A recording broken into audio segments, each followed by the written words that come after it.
Assalamualaikum warahmatullahi wabarakatuh.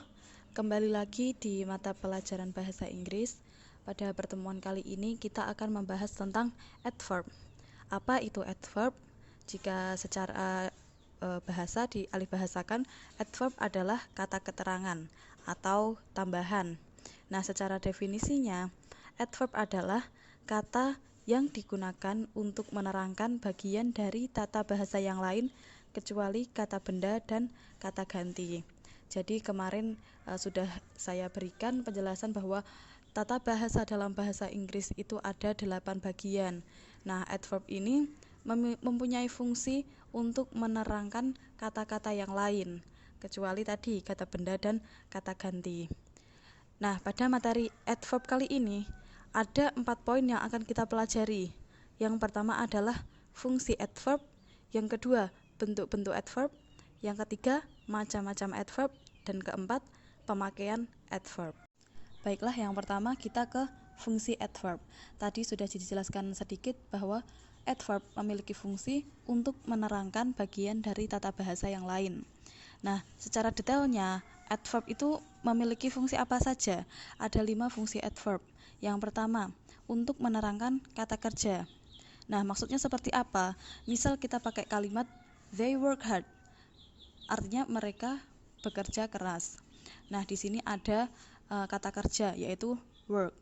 Nah, work ini sebagai kata kerja, kemudian ditambahkan adverb yaitu hard untuk memberi penekanan, untuk memberi keterangan tambahan bahwa usaha yang seperti apa, bahwa mereka sudah berusaha sangat keras.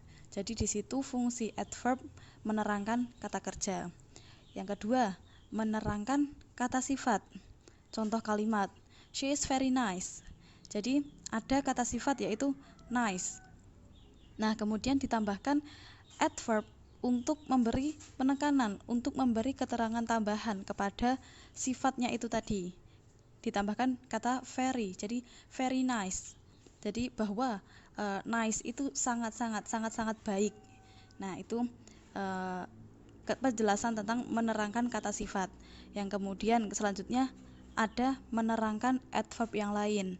Adverb yang lain itu seperti apa? Yang nanti ada seperti well, fast, hard tadi, dan lain-lain. Nomor 4, menerangkan kata depan seperti because, of, dan lain-lain nanti. Yang kelima adalah menerangkan kata sambung.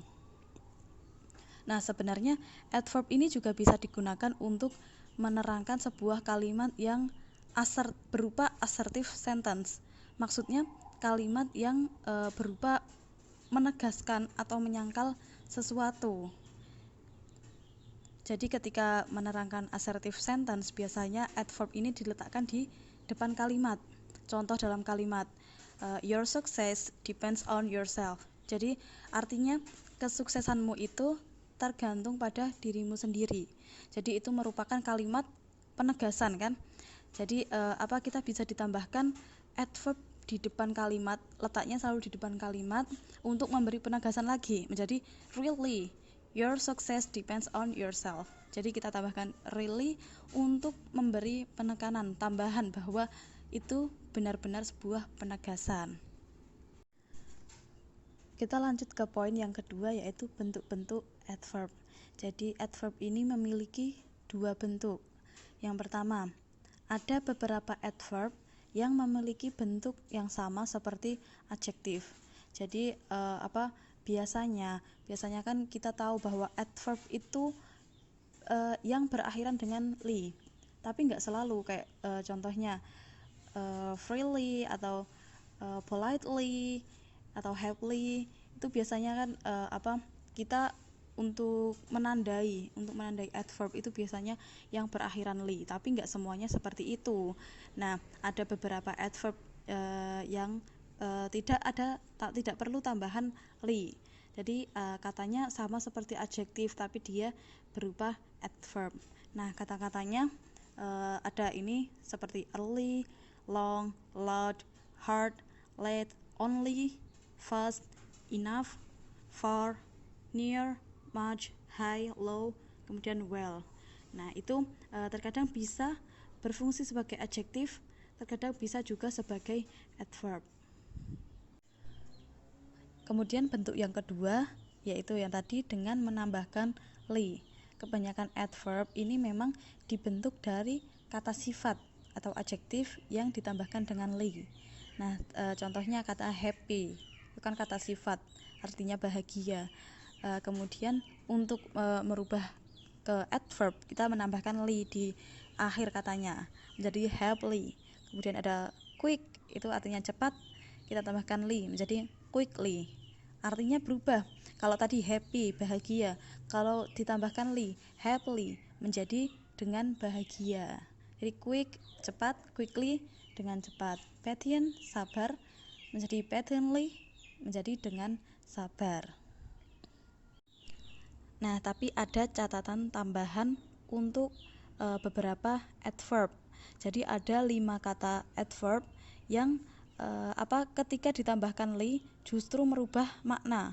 Ada 5 katanya, itu ada hard, kemudian late, near, high, sama low. Itu arti sesungguhnya. Hard itu keras, usaha yang keras. Late itu terlambat. Near dekat. High tinggi, kemudian low rendah. Kalau ditambahkan li, maka artinya menjadi berbeda. Kalau tambahkan hardly menjadi hampir tidak. Lightly menjadi akhir-akhir ini. Nearly menjadi hampir. Highly itu sangat, dan lowly itu dengan merendahkan diri. Sudah berbeda banget kan. Hardly tadi hampir tidak, padahal kalau hard itu artinya keras, justru usaha yang keras. Kalau hardly malah justru hampir tidak. Jadi perlu diperhatikan penggunaan dari 5 kata ini. Kemudian kita lanjutkan ke macam-macam adverb. Nah, kata keterangan yang biasa kita temui dalam kalimat sederhana itu memiliki beberapa bagian sesuai dengan artinya atau situasinya. Yang pertama ada adverb of time. Nah, ini artinya kata keterangan waktu. Nah, contohnya ada now, sekarang, since, sejak saat itu, before, ada sebelum, already, sudah, atau yang lain-lain, ada tomorrow, soon, ago, today. Nah, itu semua adalah kata keterangan untuk waktu. Kalau di dalam kalimat biasanya adverb of time ini letaknya ada di akhir kalimat. Contoh kalimat, I called you yesterday. Artinya I called you. Itu sebenarnya sudah merupakan kalimat utuh. Tanpa ditambahkan yesterday pun tidak apa-apa, sudah merupakan kalimat utuh. Tapi dengan adanya keterangan tambahan waktu ini, adverb of time ini bisa menjadi lebih jelas tentang situasinya. Jadi I called you yesterday, ini untuk lebih memberikan keterangan tambahan. Ada contoh kalimat lain, misal I will call you soon atau I have a schedule today. Jadi kata keterangan waktu itu semuanya ada di akhir kalimatnya. I have a schedule today, I will call you soon. You took your book 2 days ago. Go-nya di belakang, soon di belakang, today juga di belakang. Kata keterangan yang kedua ada adverb of place. Kata keterangan tempat. Ada here, di sini, ada there, di sana, far, near, dan lain-lain. Nah, contoh kalimatnya, my I sit here. Jadi peletakan adverbnya itu juga ada di belakang kalimat. Here, my I sit here. Bolehkah saya duduk di sini? Kemudian contoh lain, my home is too far. Lagi-lagi far-nya itu ditaruh di akhir kalimat. Far, jauh. Rumahku terlalu jauh. Nah, too far ini juga termasuk contoh adverb yang menerangkan adverb lain. Jadi far itu merupakan adverb, to juga merupakan adverb. Jadi to ini menerangkan far tadi, terlalu jauh. My home is too far. Yang ketiga ada adverb of number, kata keterangan bilangan. Ini untuk menerangkan secara berkala. Ada once yang berarti satu kali, sekali. Kemudian ada twice, dua kali. Kemudian ada sometimes, kadang-kadang. Again, lagi. Always, never, often. Firstly, secondly. Nah, itu ada merupakan berkala. Contoh kalimat, You broke it twice. Kamu mematahkan itu 2 kali. Nah, ini juga peletakannya juga sama, ada di akhir kalimat. Contoh lain, it will be fine again. Again itu juga merupakan adverb of number, letaknya juga di akhir kalimat. Ada I visit there sometimes. Sometimes juga letaknya di akhir kalimat. Nah, itu contoh-contohnya. Kemudian ada adverb of manner, quality or state. Maksudnya kata keterangan cara, sifat atau keadaan. Jadi untuk menerangkan apakah yang dikenai pekerjaan itu, apakah caranya terlalu cepat ataukah pelan ataukah buruk ataukah baik. Nah, itu fungsi adverb di sini. Nah, contoh kalimatnya ada grab it fast. Ada fast, itu adverb of manner. Nah, itu artinya dapatkan segera. Atau you did well, kamu melakukannya dengan baik. She did her work slowly, artinya dia mengerjakan pekerjaannya pelan-pelan. Jadi ada keterangan dari kata kerjanya, dari kata kerja di depannya. Misal bekerjanya seperti apa? Slowly, pelan-pelan. Dia sudah melakukannya bagaimana? Well, dengan baik. Tadi grab it fast. Kamu harus mendapatkannya seperti apa? Harus fast, harus cepat. Jadi untuk menambahkan keterangan dari pekerjaannya. Selanjutnya ada adverb of quantity, extent, or degree. Artinya kata keterangan untuk menerangkan sesuai banyaknya, taraf atau tingkatnya. Jadi nanti ada completely, ada totally, ada really, ada half, ada little, much, too, very, rather. Jadi ada keterangan apakah agak, apakah sedang, apakah seluruhnya, seperti itu. Contoh kalimat, you are quite right. Jadi kamu sangat benar. Nah, itu berarti seluruhnya.